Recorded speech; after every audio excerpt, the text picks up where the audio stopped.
আসসালামু আলাইকুম রহমতুল্লাহ। আজ আমরা সূরা ফাতিহার সংক্ষিপ্ত তাফসির আলোচনা করব ইনশাআল্লাহ। এই আলোচনার পর আমরা বুঝতে পারবো যে সূরা ফাতিহা এটা কেন পূর্ণ কুরআন শরীফের সারাংশ বলা হয়ে থাকে। আমরা প্রথমে ফজিলত দিয়ে শুরু করি। উবাই ইবনে কাব রাদিয়াল্লাহু তাআলা আনহু থেকে বর্ণিত আছে যে রাসূলুল্লাহ সাল্লাল্লাহু আলাইহি ওয়াসাল্লাম ইরশাদ করেছেন যে আল্লাহ রাব্বুল আলামিন কুরআনুল কারীমে এমন একটি সূরা অবতীর্ণ করেছেন যা তাওরাতেও নাই, ইনজিলেও নাই, এবং সেটা হচ্ছে সূরাতুল ফাতিহা। তাফসিরের মাঝে বোঝা যাবে যে এটার গুরুত্ব এবং মহত্ব এবং কেন এটাকে উম্মুল কোরআন বলা হচ্ছে এর অ্যাকচুয়াল কারণ ইনশাআল্লাহ। বিসমিল্লাহির রহমানির রহিম। আলহামদুলিল্লাহি রাব্বিল আলামিন। সমস্ত প্রশংসা আল্লাহ রাব্বুল আলামিনের জন্য, যিনি জগৎ সমূহের প্রতিপালক।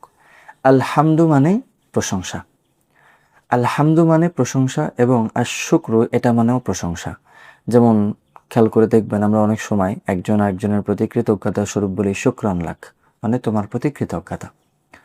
আল্লাহ রাব্বুল আলামিন এখানে আলহামদু শব্দটা আনলেন আর শুকরু আনলেন না, এর একটা কারণ আছে। তার কারণ হলো আলহামদু এটা ওই ক্ষেত্রে ব্যবহৃত হয় যে অ্যাকচুয়ালি নেয়ামতের হকদার, প্রশংসার যোগ্য, এবং যেটা শ্রদ্ধা এবং ভক্তি সহকারে আসে। এমন না যে সে আমার জন্য একটা অনুগ্রহ করেছে, সো সে যেমনই হোক আমি তার প্রতি একটা কৃতজ্ঞতা প্রকাশ করলাম, বিষয়টা এমন না। বিষয়টা হচ্ছে যে সে আমার উপরে নিয়ামত দিক বা না দিক, আমি যে তার প্রশংসা করছি সে অ্যাকচুয়ালি প্রশংসার হকদার, এবং এটা হবে মহাব্বত, ভক্তি এবং শ্রদ্ধার উপর ভিত্তি করে। পক্ষান্তরে শুকর এটা শুধু নিয়ামতের উপর ভিত্তি করেই হয়। এজন্য আল্লাহ রাব্বুল আলামিন বলেছেন লা ইন শাকারতুম লাযিদান্নাকুম, যদি তোমরা আমার শুকরিয়া আদায় করো তাহলে আমি তোমাদেরকে বৃদ্ধি করে দিব। কি বৃদ্ধি করে দিবে? নিয়ামত বৃদ্ধি করে দিবে। তাহলে দেখেন, এই যে শুকরিয়া, শুকর আদায় করা, এটা সম্পর্ক নিয়ামতের সাথে। কিন্তু আল্লাহ রাব্বুল আলামিন হচ্ছে এমন সত্তা, এমন জাত, যার প্রশংসা করার জন্য কোনো নিয়ামতের দরকার হয় না। তিনি অ্যাকচুয়ালি সমস্ত প্রশংসার অধিকারী। আর এই আলহামদু মানে প্রশংসা, কিন্তু এখানে সমস্ত প্রশংসা বলা হচ্ছে অর্থের ক্ষেত্রে। কেন? তার কারণ শুরুতে যে আলিফ লাম আছে এটার দ্বারা সমস্ত বোঝানো হয়ে থাকে। এর কিছু ব্যাকরণিক কারণ আছে। লিল্লাহি, আল্লাহ রব্বুল আলামিনের জন্য। ইলাহ মানেও আল্লাহ রব্বুল আলামিন, লিল্লাহ মানেও আল্লাহ রব্বুল আলামিন। কিন্তু আল্লাহ শব্দটা হচ্ছে এমন একটি নাম যা তার সমস্ত গুণাবলীকে একত্র করে। অর্থাৎ আল্লাহ রব্বুল আলামিনের যত সিফাতি নাম আছে, এই সমস্ত নামের যত অর্থ আছে সব একত্র করে আল্লাহ এই নামটা।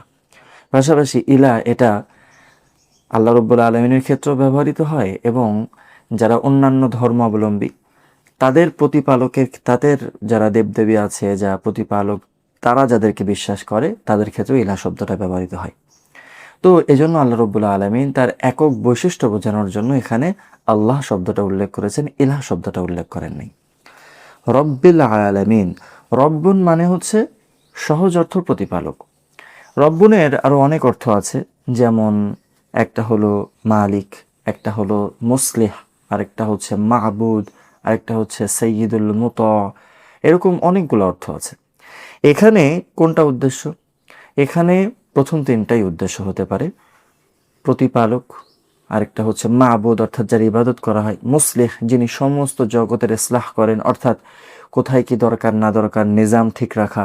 এই যে পুরো পৃথিবী এখন সব ঠিকঠাক মতো চলছে, পুরো বিশ্ব জগৎ নিজ গতিতে চলছে, কোথাও কোনো সমস্যা হচ্ছে না, এই যে সব কিছু ঠিকঠাক করে রাখা, এটাকে বলা হয় মুসলিহ। তো আল্লাহ রব্বুল আলামিনের ক্ষেত্রে এটাও প্রযোজ্য হতে পারে।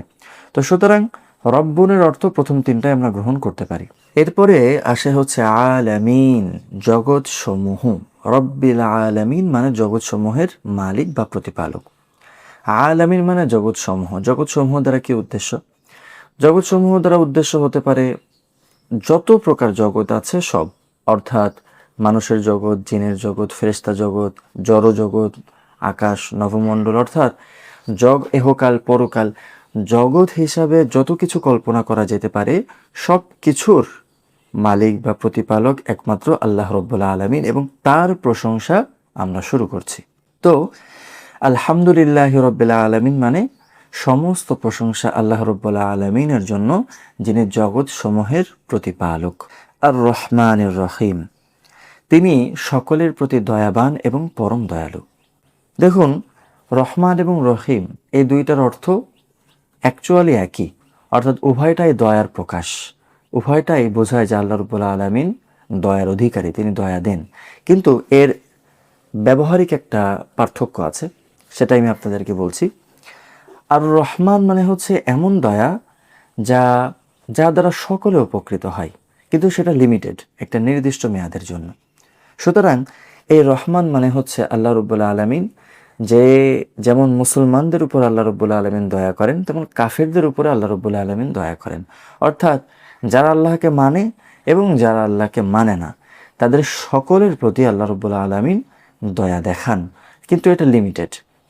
এটা কতদিন পর্যন্ত হবে? এটা এহ জগৎ পর্যন্ত হবে, এরপরে আর হবে না। কিন্তু রহিম যেটা, এটার সম্পর্ক হচ্ছে খাস, কিন্তু আজীবন। সকলের জন্য হবে না, কিন্তু যাদের জন্য হবে একেবারে আজীবনের জন্য হবে। আর এটা সম্পর্ক হচ্ছে শুধুমাত্র মুমিনের সাথে, যে আল্লাহ রাব্বুল আলামিন কিয়ামতের দিন মুমিন বান্দাদের উপর রহমত করবেন, দয়া করবেন এবং তাদেরকে আজীবনের জন্য জান্নাত দিয়ে দিবেন। এই যে আজীবনের জন্য দেওয়া কোনো লিমিটেশন ছাড়া, কোনো মেয়াদ ছাড়া, হ্যাঁ, কোনো মেয়াদ উত্তীর্ণ হওয়ার চান্স নাই, এটার জন্য, এটা বোঝানোর জন্য আল্লাহ রাব্বুল আলামিন রহিম এই কথাটা উল্লেখ করেছেন। যেমন কোরআনের এক আয়াতে আছে, ওয়াকানা বিল মুমিনিনা রহিমা, আল্লাহ রাব্বুল আলামিন মুমিনদের উপর দয়াশীল। ওই যে ওখানে রহিমা, রহিম এই শব্দটা কিন্তু এসেছে। সহজভাবে বললে, মনে করুন আপনার কাছে কিছু টাকা আছে, আপনি কিছু মানুষকে সাহায্য করতে চাচ্ছেন, কথার কথা যাকাতের টাকা আপনি সারি দিবেন। তো আপনি ঘোষণা করলেন, ক্যাম্পেইন করলেন যে এই 3 দিনের ভিতরে যারা যারা আমার কাছে আসবে, আপনি তাদের সকলকে একটা করে শাড়ি, কিংবা পুরুষ হলে একটা করে লুঙ্গি গিফট করবেন। এখন এই যে আপনি সকলকে দান করতেছেন, শাড়ি দিচ্ছেন বা লুঙ্গি দিচ্ছেন, আপনি কিন্তু এখানে নির্ধারণ করেননি সে মুসলমান হতে হবে নাকি অমুসলিম, কোনো ধর্মাবলম্বী হলে সমস্যা হবে কিনা, না, সকলের জন্য উন্মুক্ত করেছেন। 3 দিন পর যখন ক্যাম্পেইন শেষ হয়ে যাবে, এরপরে কিন্তু আপনি আর কাউকে দিবেন না, তাদের কাউকেই দিবেন না। কিন্তু আপনার পরিবার, অর্থাৎ আপনি যাদের ভরণ পোষণ বহন করে থাকেন, তাদের যা প্রয়োজন সেটা কিন্তু আপনি আপনার মৃত্যু পর্যন্ত, যতদিন আপনি আছেন ততদিন আপনি দিয়ে যাবেন, এটার কোনো লিমিটেশন নাই। তো আল্লাহ রাব্বুল আলামিনের ক্ষেত্রে বিষয়টা এমন যে রহমান এটা হচ্ছে পৃথিবীতে থাকাকালীন মুসলমান কাফের সকলের জন্য, আর রহিম এটা হচ্ছে পরকালে আল্লাহ রাব্বুল আলামিন এই রহমতটা শুধু মুমিনদের জন্য করবেন, এবং ফাইনালি আল্লাহ রাব্বুল আলামিন তাদেরকে জান্নাত দান করবেন। মালিকি ইয়াউমিদ্দিন, বিচার দিবসের মালিক। মালিক মানে হচ্ছে যার মালিকানা, ইয়াউম মানে হলো দিন, আর আদ-দিন মানে হচ্ছে জাজার প্রতিফল দিবস। যেমন হাদিসের ভিতরে আসছে, কামা তাদিন ও তুদানু, যেমন করবে তেমন ফল, অর্থাৎ যেমন কর্ম তেমন ফল। তো কিয়ামতের দিন আমরা দুনিয়াতে যা কিছু করেছি এর ফল দেওয়া হবে বলে ওই দিনকে বলা হয় আদ-দিন। আর ইয়াউমুদ্দিন মানে কর্মদিবস বা জাজা দেওয়ার দিন। আল্লাহ রাব্বুল আলামিন বলছেন যে মালিকি ইয়াউমিদ্দিন, বিচার দিবসের মালিক, কর্মফল যেদিন দেওয়া হবে ওই দিবসের তিনি মালিক। তো এখানে মালিক আলাদাভাবে বলার কি কারণ? তার কারণ একটা জিনিস খেয়াল করুন, রব্বিল আলামিন, পরকালের, এই যে আলামিন মানে জগৎসমূহের প্রতিপালক তিনি, এখানে কিন্তু পরকালের বিষয়টা চলে আসছে, কিন্তু আলাদাভাবে মালিক ইয়াউমিদ্দিন এখানে এই কথাটা কেন বললেন তিনি? এখানে উদ্দেশ্যটা কি? এর উদ্দেশ্যটা হচ্ছে, দেখবেন আরেকটা কোরআনের একটা আয়াতে আছে, ইয়াউমা লা তামলিকু নাফসুন লিনাফসিন শাইআ ওয়াল আমরু ইয়াউমা ইযিল লিল্লাহ। কিয়ামত দিবস সম্পর্কে আল্লাহ রাব্বুল আলামিন বলছেন, এটা এমন একটা দিন যেদিন কেউ কারো ব্যাপারে সামান্যতম মালিকানার অধিকারী হবে না। ওয়াল আমরু ইয়াউমা ইযিন লিল্লাহ, সেদিন একমাত্র কর্তৃত্ব হবে আল্লাহ রাব্বুল আলামিনের, একমাত্র মালিকানা।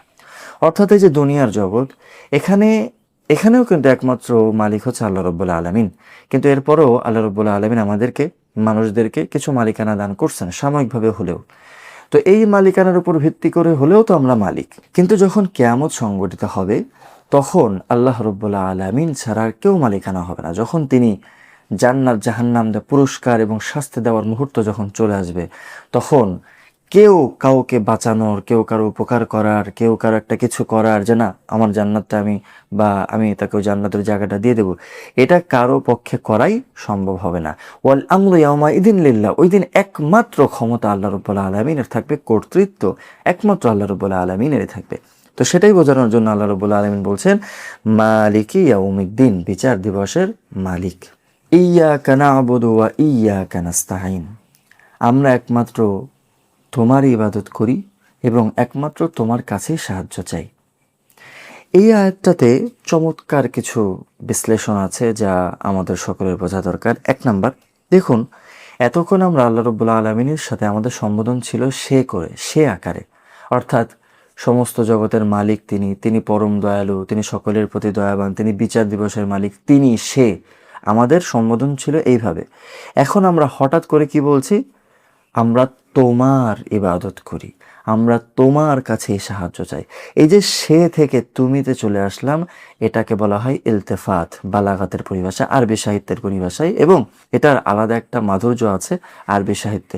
যারা আরবি সাহিত্য বোঝে এটা তাদের বুঝে আসবে। আমরা তো আসলে আরবি সাহিত্য সম্পর্কে খুব বেশি জানি না, যার কারণে আমরা হয়তো ঠিক মতো বুঝতে পারছি না, কিন্তু এটা খুবই গুরুত্বপূর্ণ একটা বিষয়। 2 নম্বর বিষয় হচ্ছে, এখানে একটা জিনিস খেয়াল করুন, ইয়্যাকা না'বুদু মানে আমরা তোমার ইবাদত করি। এখানে ইয়্যাকা না বলে যদি বলা হতো না'বুদুকা, আমরা তোমার ইবাদত করি, ওয়া নাস্তাঈনুকা, আমরা তোমার কাছে সাহায্য চাই। ওই যে দোয়া কুনুতের ভিতরে আছে না, আল্লাহুম্মা ইন্না নাস্তাঈনুকা ওয়া নাস্তাগফিরুকা ওয়া নু'মিনু বিকা, এখানে কিন্তু এভাবেই দোয়া চাওয়া হয়েছে, এখানেও দোয়া চাওয়া হচ্ছে। কিন্তু এইখানে ইয়্যাকা আগে আনা হলো কেন? এর কারণ হচ্ছে যে ইয়্যাকা এটা হচ্ছে গুরুত্ব বোঝানো হয়, এবং বোঝানো হয় যে একমাত্র তার কাছেই চাওয়া হচ্ছে, অন্য কেউ না। ইয়্যাকা না'বুদু, আমরা চাই একমাত্র আপনার কাছে, আমরা ইবাদত করি একমাত্র আপনার। ওয়া ইয়্যাকা নাস্তাঈন, এবং চাইও একমাত্র, সাহায্য চাইও একমাত্র আপনার কাছে, আর কারো কাছে সাহায্য চাই না। এখানে একটা গুরুত্বপূর্ণ বিষয়, এটা বলার দ্বারা আল্লাহ রাব্বুল আলামিন দুনিয়ায় যে 2 শ্রেণীর মানুষ আছে তাদেরকে আলাদা করে দিলেন আমাদের থেকে। এক নাম্বার হচ্ছে যারা আল্লাহ রাব্বুল আলামিনের ইবাদত করার পাশাপাশি শিরকে লিপ্ত, অন্য পীর মুরিদদের ইবাদত করে ফেলে কিংবা দেবদেবীর পূজা করে ফেলে, এরকম বিভিন্ন বিষয় আছে। তো বলতেছে যে না, আমরা তারা না, আমরা হচ্ছে এমন ব্যক্তি যারা কেবল আপনারই ইবাদত করি। 2 নম্বর হচ্ছে ওয়া ইয়্যাকা নাস্তাঈন, আরেক শ্রেণীর মানুষের কথা আল্লাহ রাব্বুল আলামিন বলছেন যে অনেকে তো আছে যে ইবাদত শুধু আল্লাহ রাব্বুল আলামিনেরই করে, এখানে কোনো সমস্যা নাই, কিন্তু আবার সাহায্য চায় আরেকজনের কাছে। আমরা দেখছি না যে বিভিন্ন মাজারে যাওয়া হয়, পীরের দরবারে যাওয়া হয়, বিভিন্ন মানত করা হয়, সন্তান চাওয়া হয়। এই যে যেইগুলা শুধুমাত্র আল্লাহ রাব্বুল আলামিনই দিতে পারেন, যেগুলো দেওয়ার জন্য কোনো আসবাব উপকরণের দরকার হয় না, ওই সকল বিষয়ে যদি আমরা আল্লাহ রাব্বুল আলামিনের কাছে না চেয়ে অন্য কারো কাছে চাই, তাহলে এটা শিরিক হয়ে যাবে। ওয়া ইয়্যাকা নাস্তাঈন, এই কথাটা বলে আল্লাহ রাব্বুল আলামিন আমাদেরকে এটা বোঝাচ্ছেন যে হ্যাঁ, আমরা ঘোষণা করছি যে কোনো মুশরিক যারা আপনার ইবাদত করে না, আমরা তাদের অন্তর্ভুক্তও না, এবং যারা আপনার ইবাদত করে কিন্তু মাঝে মধ্যে অন্যের কাছে সাহায্য চাই, এটা এক প্রকার শিরিক, আমরা তাদেরও অন্তর্ভুক্ত না। ইয়্যাকা না'বুদু ওয়া ইয়্যাকা নাস্তাঈন, আমরা একমাত্র আপনার ইবাদত করি এবং আপনার কাছেই সাহায্য চাই। 3 নাম্বার যে বিষয় সেটা হচ্ছে, এখানে খেয়াল করে দেখুন আমরা কি বলছি, ইয়্যাকা না'বুদু, আমরা আপনার ইবাদত করি। আমরা, এখানে তো এটা হতো যে আমি আপনার ইবাদত করি, আমি আপনার কাছে সাহায্য চাই, আমি না বলে আমরা কেন বললাম? এর কারণটা কি? এর কারণ হচ্ছে আল্লাহ রাব্বুল আলামিন আমাদেরকে একটা আদব শেখাচ্ছেন যে আল্লাহ রাব্বুল আলামিনের যেই মহত্ব, তার যেই প্রভাব প্রতিপত্তি, তার যে ক্ষমতা, ইতিপূর্বে আমরা আলোচনা করলাম যে জগৎসমূহের প্রতিপালক, দয়াশীল, দয়াবান, বিচার দিবসের মালিক, এই যে এত মহান মহান সিফাত যার আছে, তার সামনে আমি একা চলে যাই নিজের বক্তব্য পেশ করা শেষ করে দিব না, বরং আমরা যত মুসলমান আছে সকলকে অন্তর্ভুক্ত করে বলছে, ইয়া আল্লাহ, আমরা আপনার ইবাদত করি এবং আপনার কাছে সাহায্য চাই। এটা একটা আদব। এখান থেকে আমরা বুঝতে পারি যে এই যে একত্র হয়ে মোনাজাত করা, আল্লাহ রাব্বুল আলামিনের কাছে চাওয়া, এটা কতটা গুরুত্বপূর্ণ। একা একা চাওয়া যাবে না, আমি সেটা বলছি না, অবভিয়াসলি চাওয়া যাবে, এবং এটা আল্লাহ রাব্বুল আলামিন একটা আয়াতের ভিতরে কি বলেছেন, উদউ রাব্বাকুম তাযাররুআ ওয়া খুফিয়া, তোমরা আল্লাহ রাব্বুল আলামিনকে ডাকো তাযাররুআ, বিনত সুরে, ওয়া খুফিয়া, এবং গোপনে। তার মানে এটার অর্থ কি? এটার অর্থ হচ্ছে একাকী ডাকতে হবে, এছাড়া আপনি গোপনে কিভাবে ডাকবেন? তাহলে অবশ্যই গোপনে ডাকা যে যাবে না বিষয়টা তা না, কিন্তু আল্লাহ রাব্বুল আলামিন এখানে একটা বিশেষ আদব শেখাচ্ছে এভাবে যে ধরুন আপনি আপনার এলাকার চেয়ারম্যান মেম্বারের কাছে একটা জিনিসের জন্য যাবেন, আপনি একা যে দাবি করলেন, আর হলো আপনি এলাকার অনেক মানুষকে নিয়ে যে দাবি করলেন, কোনটা বেশি কার্যকর হবে? বাংলাদেশে যে আন্দোলন হলো, আমি যদি একা আন্দোলন করতাম কিংবা আপনি যদি একা আন্দোলন করতেন, কোনো ফায়দা হতো? হতো না। কিন্তু যখন সমগ্র বাংলাদেশ এক জায়গা হয়ে আন্দোলন করছে, তখন এর একটা ফল দেখা গিয়েছে। তো এই আদবটা আল্লাহ রাব্বুল আলামিন আমাদেরকে শেখাচ্ছেন যে হ্যাঁ, একা তো চাওয়া যাবে, এতে কোনো সমস্যা নেই, কিন্তু সবাইকে যখন ডেকে এনে আমরা চাবো, এটা হবে বিনয়ের একদম শেষ সীমা। যে হে আল্লাহ, আমরা এই সব কিছু স্বীকার করেছি যে আপনি জগৎসমূহের মালিক, আপনি দয়াবান, দয়ালু, আপনি বিজয় দিবসের মালিক। এখন আমি এই স্বীকারোক্তি দান করছি আমার সমস্ত মুসলিম ভাইদেরকে নিয়ে, ইয়াকা না'বুদু ওয়া ইয়াকা নাস্তাঈন, আমরা আপনারই ইবাদত করি আর কারো না, আপনার কাছেই সাহায্য চাই আর কারো কাছে না। এরপরে ইহদিনাস সিরাতাল মুস্তাকিম, আমাদেরকে পথ প্রদর্শন করুন, সিরাতাল মুস্তাকিম, সরল সোজা পথ।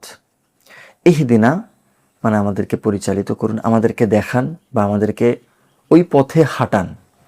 as-সিরাত মানে হচ্ছে রাস্তা, মুস্তাকিম মানে হচ্ছে এমন রাস্তা যার ভিতরে কোনো বক্রতা নাই, কোনো ভিট নাই। চলার পথে ভিট থাকে না, ভিট থাকলে আমরা স্লো হয়ে যায়, অনেক সময় আমাদের স্পিড বেশি থাকলে আমরা হুমড়ি খেয়ে পড়ে যাই। কোনো গর্ত নাই, আঁকা বাঁকা নাই যে একদিকে চলে যেতে যায় গিয়ে আরেক দিকে চলে যাচ্ছে, এমন না। সিরাতে মুস্তাকিম, সহজ ও সরল পথ। আমরা আল্লাহ রাব্বুল আলামিনের কাছে দোয়া করছি। কিভাবে দোয়া করছি দেখেন, এখানেও আল্লাহ রাব্বুল আলামিন আমাদেরকে খুবই চমৎকার একটা আদব শেখাচ্ছেন যে প্রথমে আমরা কি করলাম, তার প্রশংসা করলাম, এমন প্রশংসা যার একমাত্র হকদার তিনি।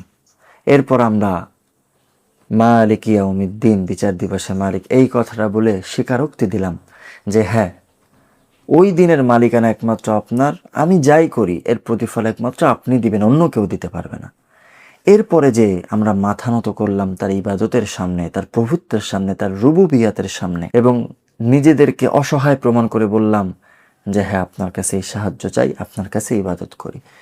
এত কিছুর পরে গিয়ে এরপর আমাদের দাবিটা কি সেটা আমরা পেশ করতেছি। তার মানে এটা হচ্ছে একটা আদব যে আমরা যখন আল্লাহ রাব্বুল আলামিনের কাছে দোয়া চাবো, সেই দোয়াটা কিভাবে চাইতে হবে, সেই আদবটা আল্লাহ রাব্বুল আলামিন আমাদেরকে শেখাচ্ছেন। এখান থেকে নিয়ে একদম সূরা ফাতিহার শেষ পর্যন্ত কিন্তু শুধু দোয়া।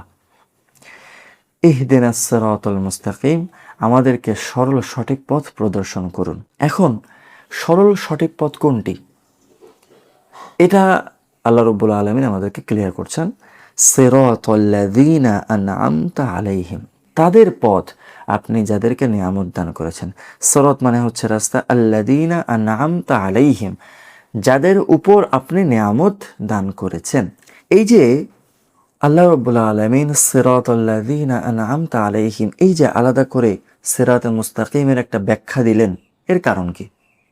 সিরাতে মুস্তাকিম মানে কোরআন হাদিসের পথ, এটা তো আমরা সকলেই বুঝতেছি, কিন্তু আলাদা করে এটাকে ব্যাখ্যা দিলেন কেন? এর একটা গুরুত্বপূর্ণ কারণ আছে। সেটা হলো যে আমরা অনেক সময় কোরআন পড়ি, হাদিস পড়ি, কিন্তু কোরআন এবং হাদিস পড়েও আমরা বিভ্রান্ত হই কিনা? তা না হলে আহলে কোরআন কোত্থেকে আসলো? আহলে কোরআন কাদেরকে বলে? যারা শুধু কোরআন মানবে, হাদিস মানবে না। যারা আহলে কোরআন হলো তারা তো কোরআন মেনেই আহলে কোরআন হচ্ছে। তো এটা কেন হলো? তো এই যে শুধু কোরআন এবং হাদিস পড়ার পরেও যে বিভ্রান্তি হতে পারে, তা আল্লাহ রাব্বুল আলামিন এখানে সূক্ষ্ম একটা ইঙ্গিতে আমাদেরকে বোঝাচ্ছেন যে দেখো, সিরাতে মুস্তাকিম তো অবশ্যই কোরআন এবং হাদিসের পথ, কিন্তু সেটা কোন পথ? আমি পড়লাম, পড়ে যেটা বুঝলাম সেইটা না, বরং আল্লাহ রাব্বুল আলামিন যাদের উপরে নিয়ামত দান করেছেন তারা কোরআন হাদিস বোঝে যেই পথে চলেছে, তারা কোরআন হাদিসের যে ব্যাখ্যা করেছে, যেই ব্যাখ্যা করে যার উপর আমল তারা করেছে, ওই আমলের উপরেই আমাদেরকে চলতে হবে। আমাদের নিজস্ব ব্যাখ্যা বা আমি একটা বুঝলাম ওই ব্যাখ্যার উপরে আমি চললাম আর ওটাকেই সিরাতে মুস্তাকিম মনে করলাম, এমনটা চলবে না। তো আন'আমতা আলাইহিম, তাদের পথ, যাদেরকে আপনি নিয়ামত দান করেছেন, এবং এটার ব্যাখ্যা সূরা নিসার 59 নম্বর আয়াতে আল্লাহ রাব্বুল আলামিন বলেছেন আলাদা করে যে কারা, যাদের উপর আল্লাহ রাব্বুল আলামিন নিয়ামত দান করেছেন, তারা হচ্ছে নবিয়্যিন, সিদ্দিকিন, শুহাদা, সলেহিন। নবিয়্যিন মানে যারা নবী, সিদ্দিকিন মানে হচ্ছে যারা নবীর সহচর্য সাহাবায়ে কেরাম, সলেহিন যারা পরবর্তী নেক উলামায়ে কেরাম, শুহাদা মানে যারা আল্লাহর রাস্তায় শহীদ হয়েছে।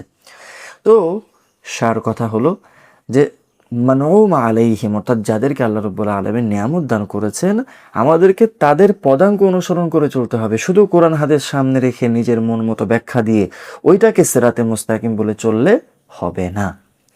এরপরে দেখেন, ওই যে আমি যে কথাটা বললাম, এটাকে আরো পাকাপোক্ত করার পরবর্তী আয়াত, এক তো সিরাতে মুস্তাকিম বলতে কোনটা বোঝাচ্ছে সেটা বলে দিলেন, আবার ক্লিয়ার করে দিলেন যে ওইটা কিন্তু সিরাতে মুস্তাকিম না, গায়রিল মাগদুবি আলাইহিম ওয়ালাদ-দাল্লিন, তাদের রাস্তা নয় যাদের উপর আপনি অভিশাপ দিয়েছেন এবং যারা পথভ্রষ্ট হয়েছে। তার মানে শুধু আল্লাহ বলছেন না যে এই রাস্তায় চলতে হবে, বরং বলে দিচ্ছে যে এই রাস্তার পাশে যে আরেকটা রাস্তা আছে, ওই পাশ থেকে একটা বাইপাস তৈরি করা আছে, ওই সমস্ত জায়গায় যাওয়া যাবে না। তাহলে রাস্তাটাও ক্লিয়ার করে দিলেন, আবার এটাও বলে দিলেন যে এর আশপাশে কিছু একরকম দেখতে, একরকম দেখে মনে হবে যে না এটাও হয়তো একই রাস্তা, কিন্তু ওই সকল রাস্তায় চলা যাবে না, তাদের রাস্তায় চলতে হবে যারা নবিয়্যিন, সিদ্দিকিন, শুহাদা এবং সলেহিন। গায়রিল মাগদুবি আলাইহিম, এখানে এক তো হচ্ছে ব্যাপকভাবে একটা অর্থ আছে যাদের উপর আল্লাহ রাব্বুল আলামিন অভিশাপ করেছেন তাদের রাস্তা নয়। আরেকটা খাস অর্থ আছে যে বিশেষভাবে আল্লাহ রাব্বুল আলামিন এখানে কাদেরকে বোঝাচ্ছেন, সেটা হলো ইহুদি। ইহুদি জাতিকে আল্লাহ রাব্বুল আলামিন, আমরা মোটামুটি বনি ইসরাইল, ইহুদি বলতে বনি ইসরাইলে বোঝানো হচ্ছে যে আমরা মোটামুটি জানি যে তারা কি পরিমাণে ঘাড়তারা ছিল। মুসা আলাইহিস সালাতু ওয়াস সালাম যে কি পরিমাণে জ্বালাতন তারা করছে আমরা কিন্তু সকলেই জানি। তো তাদের এই সকল অদ্ভুতের কারণে, বিরোধিতার কারণে, হ্যাঁ, আল্লাহ রাব্বুল আলামিন তাদের উপরে গজব দিয়েছেন। তাদের জন্য অনেক সহজ করার চেষ্টা করা হয়েছিল, কিন্তু তারা এমন বেয়ারা যে না, সহজটা তারা গ্রহণ করতে পারে না। এক গরু জবেহ করা নিয়ে কত কাহিনী হলো, আপনারা সূরা বাকারা ইনশাআল্লাহ সামনে আসবে তাফসীর করতে করতে, ওখানে আপনারা দেখেছেন।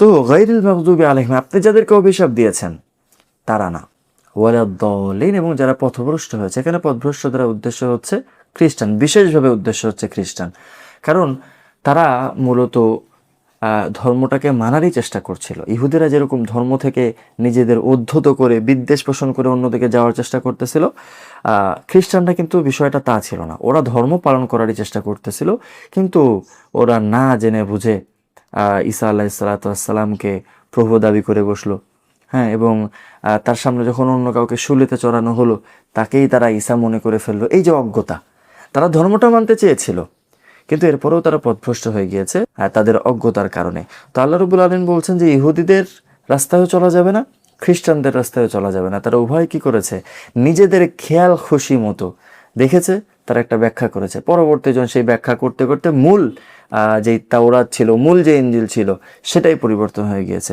তো আল্লাহ রাব্বুল আলামিন রাস্তার এই যে ডেফিনেশন, কাদের রাস্তা, এটা উল্লেখ করার উদ্দেশ্যই হচ্ছে যে আমি নিজে নিজে চলতে পারবো না, আমাকে দেখতে হবে যে যে চলেছে সে কিভাবে চলেছে।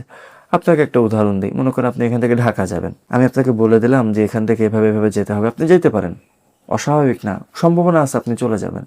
কিন্তু আমি যদি বলি যে রাস্তা হলো এটা এটা, পাশাপাশি অমুক ব্যক্তি একবার ঢাকায় গিয়েছে, আপনি তার পথে তার সাথে যান, তাহলে আপনি বলেন আপনার ঢাকায় যাওয়ার কোনো টেনশন আছে? নাই, কিন্তু আপনি রিল্যাক্সে ঢাকায় চলে যাবেন। আর যদি আপনি কাউকে অনুসরণ না করেন, তখন প্রত্যেকটা পদে পদে ঝামেলা তৈরি হবে যে সঠিক পথে যাচ্ছে তো। এক ওই যে ভাঙার যেই হাইওয়েটা যখন পড়বে, ভাঙার যেই ফ্লাইওভারটা পড়বে, ওইখানে গিয়েই তো ঢাকায় চলে যাবেন না বরিশাল চলে যাবেন না কোথায় চলে যাবেন ঠিক করতে পারবেন না। কিন্তু যখন আপনি একজন ড্রাইভারের পিছনে যাচ্ছেন যে ঢাকায় বহুতবার আসা যাওয়া করছে, আপনি কিন্তু রিল্যাক্সে ঘুমাইতে ঘুমাইতে চলে যাচ্ছেন। তো আল্লাহ রাব্বুল আলামিন আমাদেরকে সহজ পথ এটাই বলে দিচ্ছে যে যারা ওই পথে চলেছে তাদের পথে যদি আমরা চলি তাহলে আমরা নিঃসন্দেহে সঠিক পথ পেয়ে যাব। গায়রিল মাগদুবি আলাইহিম ওয়ালাদ-দাল্লিন, আমিন, আল্লাহুম্মা আমিন। আমিন মানে হচ্ছে আল্লাহ আমার দোয়াকে কবুল করে নিন। এতক্ষণ আমরা যে দোয়াটা করলাম, এই দোয়াটা আল্লাহ রাব্বুল আলামিন কবুল করতে বললেন। তো এই ছিল সূরা ফাতিহার সারসংক্ষেপ। এখানে একটা বিষয় আমি বলতে ভুলে গিয়েছিলাম, সূরা ফাতিহার নাম, সূরা ফাতিহার নাম ইমাম কুরতুবী রহমতুল্লাহি আলাইহি প্রায় 12টা উল্লেখ করেছেন।